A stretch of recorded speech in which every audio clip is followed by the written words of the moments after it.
Hello friends, I am Dr. Brajesh Gupta. I am a prosthodontist and I make videos on dentistry topics.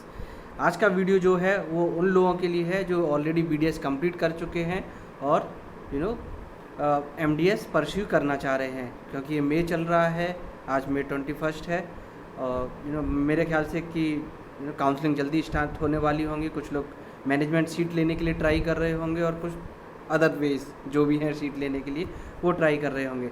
तो अगर आप MDS करना चाह रहे हैं और आपके पेरेंट्स पैसा खर्च करना चाह रहे हैं, आप भी अपने 3 साल इन्वेस्ट करना चाह रहे हैं, तो देन यू शुड नो कि व्हाट इज़ द फ्यूचर। जो भी आप ब्रांच लेंगे वो उसमें आपका फ्यूचर क्या है, ठीक है। तो आपको ये जानना ज़रूरी है कि हमें अपनी क्या क्या प्रायोरिटीज़ रखनी चाहिए एक कोई भी सीट लेने के लिए और उसमें 3 साल इन्वेस्ट करने के लिए, अपने पेरेंट्स का हार्ड अर्निंग मनी इन्वेस्ट करने के लिए, ठीक है। तो मेरा सजेशन है, because I am a reader, ठीक है, और मैं 5 साल से प्रैक्टिस भी कर रहा हूँ, तो आई हैव लिटिल नॉलेज कि कौन सा मार्केट में ज़्यादा चल रहा है और कौन सा नहीं चल रहा है। तो this is what is my personal choice. उसके अलावा that is depends on your interest कि आपको कौन सी ब्रांच लेना है। So I use to devise branches in 2 parts. One is clinical branches, other one is non-clinical branches.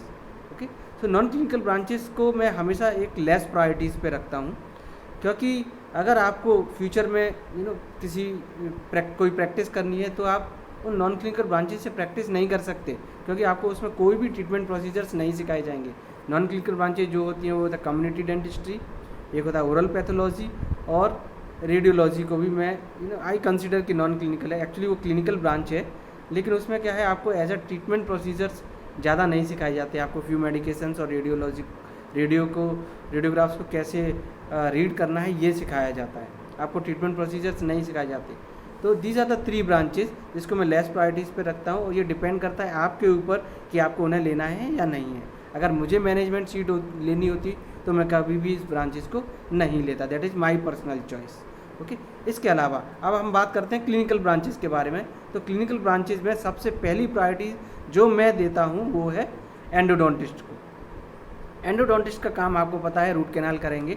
तो एक बार आप जब एंडोडोंटिस्ट सेलेक्ट करते हो तो आपको क्या है कि कॉलेज में रूट कैनाल सिखाया जाएगा या उस कॉलेज में रूट कैनाल ख़राब है या ठीक है, इसकी आपको टेंशन लेने की ज़रूरत नहीं होती, क्योंकि हर कॉलेज में रूट कैनाल सिखाया ही जाएगा। ओके, आपको एंटीरियर, पोस्टीरियर, कैनाइन या कुछ कॉम्प्लिकेटेड केसेस है, 3 साल में आप धीमे धीमे रूट कैनाल प्रोसीजर सीख ही लेंगे। ओके, अब माइक्रोस्कोपिक लेवल पे आपको रूट कैनाल सिखाया जाता है, जो माइक्रोस्कोप या लूप्स यूज़ करके सिखाते हैं या नहीं सिखाते, that you need to find out उस कॉलेज में। लेकिन अगर आप रूट कैनाल आप एंडोडोंटिस्ट बनते हैं तो आपको जॉब की भी कोई प्रॉब्लम नहीं होती। आपको ज़रूरी नहीं है कि आपको कॉर्पोरेट में जॉब करनी है या कॉलेज में जॉब करनी है। आप एज अ कंसल्टेंट अपना करियर बना सकते हैं। आप अपने जहाँ से भी आप बिलोंग करते हैं उस एरिया में जाइए और 10-5 क्लिनिक्स जो भी आपको मिल जाए, you can easily find consultation. आजकल रूट कैनाल हर कोई कराना चाहता है, और पेन से रिलीफ होने के बाद उसको टूथ सेव करने की भी पेशेंट्स की प्रायोरिटीज़ बन गई है। तो this is my first choice. My second choice is being a orthodontist. Always be a orthodontist. Ortho ऐसा फील्ड है जिसमें क्या है, BDS को कुछ नहीं सिखाया जाता, सिर्फ उनको एक 2-3 रिटेनर्स बनाना सिखाते हैं, और आपको पूरा थियोरेटिकली रहता है कि ऑर्थो में वायरिंग करते हैं या ऐसे ब्रेसेस लगाते हैं, इवन आई डोंट नो कि कैसे लगाते हैं और उनका मैकेनिज्म क्या होता है। तो being a orthodontist that is the perfect choice. अगर आप ऑर्थो लेते हो तो आपका फ्यूचर बहुत ब्राइट है। Okay, other than other branches. Third priority जो मैं रखता हूँ प्रोस्थो को। प्रोस्थो में क्या है, बहुत सारा वर्क सिखाया जाता है, जैसे कि आप आपको पता ही है कि रिमूवल प्रोस्थेसिस, फिक्स्ड प्रोस्थेसिस सिखाए जाते हैं। लेकिन प्रोस्थो को मैं प्रायोरिटी किस लिए देता हूँ, क्योंकि आप उसमें इम्प्लांट लगाना सीखते हैं। अब इम्प्लांट लगाना आप सीखते तो हैं, लेकिन प्रॉब्लम क्या है इंडिया के अंदर कॉलेजेस में कि ज़रूरी नहीं है आपको वो इम्प्लांट हर कॉलेज में सिखाया जाए। तो आप किसी भी कॉलेज में प्रोस्थो लेने से पहले ये मेक श्योर कर लीजिए, आप उस कॉलेज को एक बार विज़िट कीजिए कि इस कॉलेज में इम्प्लांटोलॉजी सेक्शन है या नहीं है, उसमें इम्प्लांट सिखाया जाएगा या नहीं सिखाया जाएगा। अगर उस कॉलेज में इम्प्लांट नहीं सिखाया जाता है तो मैं सजेस्ट करूँगा कि आप वो कॉलेज ना ही लें फॉर प्रोस्थो।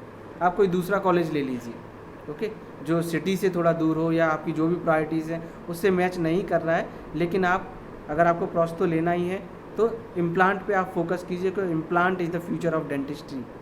ओके, तो this is my third priority. उसके अलावा आप मैक्सिलोफेशियल प्रोस्थेसिस के बारे में सीखते हैं, किसी किसी कॉलेज में TMJ के बारे में भी सिखाया जाता है, that is your luck. Okay, और जब आप प्रोस्थो का वर्क सीखते हैं तो आपको लेबोरेटरी वर्क भी सीखते हैं। तो अगर फ्यूचर में कहीं आपको लैब ओपन करनी है या आपको किसी को लैब का इंचार्ज बनाया जाता है, आपको किसी बड़े लैब में कोई बड़ी पोस्ट मिलती है, तो you can join as a prosthodontist and as a lab incharge also. तो that is also the future. Okay, lab incharge बनने के बाद you can go to foreign also without study. So these are the advantage of being a prosthodontist. उसके अलावा जो fourth priority पे मैं रखता हूँ, वो रखता हूँ मैं ओरल सर्जरी को। ओरल सर्जरी सर्जन्स आपको पता है कि वो एक्सट्रैक्शन इम्पेक्शन करते हैं एंड मैक्सिलोफेशियल फ्रैक्चर्स या ट्रॉमा जो भी होते हैं उनको ट्रीट करते हैं। ओरल सर्जन्स सर्जिकल इम्प्लांट्स भी करते हैं। तो this is my fourth priority, क्योंकि मेरे को इम्पेक्शन और एक्सट्रैक्शन में इंटरेस्ट नहीं था इसके लिए, but it depends on your personal choice. ठीक है, कि आपको वो प्रोस्थो पहले लेना है या ओरल सर्जरी पहले लेना है, लेकिन मेक श्योर कि ओरल सर्जरी भी ऐसे कॉलेज से कीजिए जहाँ पे ये सारी चीज़ें सिखाई जाती हूँ। ओरल सर्जरी लेने के बाद क्या होती है, आपकी नाइट पोस्टिंग्स भी होती हैं, आपको दूसरे हॉस्पिटल्स में भी जाना पड़ता है। तो all these things you need to evaluate कि सारी चीज़ें आपको सिखाई जा रही हैं या नहीं सिखाई जा रही हैं, या सिर्फ आपको एक्सट्रैक्शन और इम्पेक्शन ही सिखाया जाएगा। अगर ये सिखाया जाएगा तो आई विल से कि ओरल सर्जरी लेने का आपको कोई फ़ायदा नहीं है। ठीक है, तो आपको कॉलेज सेलेक्ट करना is very important. Even college में भी क्या है, डिपार्टमेंट सेलेक्ट करना बहुत ज़रूरी है। तो आपको बहुत डीप रिसर्च करनी होती है, क्योंकि कई बार कॉलेज तो अच्छा है लेकिन वो कॉलेज में क्या एक या दो डिपार्टमेंट्स अच्छे होते हैं, बाकी के जो भी डिपार्टमेंट्स हैं वो अच्छे नहीं हैं। ठीक है, कुछ कॉलेज में सिर्फ एंडो अच्छा है, कुछ कॉलेज में सिर्फ प्रोस्थो अच्छा है, कुछ कॉलेज में सिर्फ ओरल सर्जरी अच्छा है। तो कॉलेज की रेटिंग, पहले आपको अपनी प्रायोरिटी डिसाइड करनी है कौन सी ब्रांच लेना है, दूसरा आपको कॉलेज डिसाइड करना है, थर्ड आपको मतलब डिपार्टमेंट डिसाइड करना है। ठीक है, क्योंकि डिपार्टमेंट में जो स्टाफ होगा वही सिखाएगा आपको। इसके अलावा जो मैं प्रायोरिटी देता हूँ इसके बाद मैं प्रायोरिटी पे रखता हूँ पीडोडोंटिस्ट को। पीडोडोंटिस्ट भी एक स्पेशलाइज्ड ब्रांच है, क्योंकि इसमें बच्चों का ट्रीटमेंट करते हैं। कोई भी BDS या दूसरा स्टाफ बच्चे की साइकोलॉजी बहुत डिफरेंट होती है और उनको डील करना ही बहुत डिफरेंट होता है। तो वो पीडोडोंटिस्ट को कॉल करके सारा ट्रीटमेंट उनसे ही करा लेते हैं, उनका हेडेक भी ख़त्म हो जाता है। जिसका क्लिनिक है पूरा पीडोडोंटिस्ट लेता है और वो अपना कंसल्टेशन करके चला जाता है। इसके अलावा जो मैं प्रायोरिटी पे रखता हूँ वो रखता हूँ पेरियोडोंटिस्ट को। पेरियोडोंटिस्ट को मैं लेस प्रायोरिटी पे रखता हूँ, क्योंकि उसमें मैक्सिमम केसेस जो रहते हैं वो डीप स्केलिंग के रहते हैं। ओके, लेकिन ऐसा नहीं है कि periodontist means masters in scaling only. उसके अलावा भी उसमें बहुत सारी चीज़ें होती है। आप बोन ग्राफ्ट डालना सीखते हो, आप फ्लैप सर्जरी सीखते हो। अगर कोई कॉलेज बहुत अच्छा होता है तो उसमें आप इम्प्लांट्स भी सीखते हो। सो पेरियो में बहुत सारा वर्क है सीखने के लिए, लेकिन अगेन इट डिपेंड्स ऑन कि आपका कॉलेज कौन सा है, उसमें डिपार्टमेंट कैसा है वो, और उसका स्टाफ कैसा है। ठीक है, तो these are the branches what I wanted to suggest you कि आप जो भी ब्रांच लें आप थोड़ा रिसर्च कीजिए और उसके बेसिस पर ही सेलेक्ट कीजिए कि आपकी प्रायोरिटी क्या है। आपको 3 साल बाद आप मास्टर्स करके निकलेंगे तो उसका मार्केट कैसा होने वाला है। अभी जैसे कोविड-19 पेंडेमिक चल रहा है तो सब लोग क्या है सिर्फ इमरजेंसी ट्रीटमेंट्स के लिए जा रहे हैं। जैसे रूट कैनाल ही कराना है, अगर किसी को पेन है, अगर किसी को दांतों में दर्द है निकलवाना है, तो इस चीज़ों के लिए जा रहे हैं। कोई भी एस्थेटिक ट्रीटमेंट के लिए या ऑर्थो ट्रीटमेंट के लिए आजकल नहीं जा रहा है। But I think this is for the short time. ठीक है, but you need to think for long term. तो दिस इज़ माई ओपिनियन। इसके अलावा आपका अलग परसेप्शन है, because you are a graduate. तो यू कैन डिसाइड कि आपको अपना टाइम और मनी कहाँ लगाना है। सो these are the information I wanted to share with you, being a prosthodontist and a reader in one college and practicing since 5 years according to my experience. Okay, so these are the information I wanted to give you, and if you feel this video is helpful to you, please like my channel, subscribe it, and thanks for watching.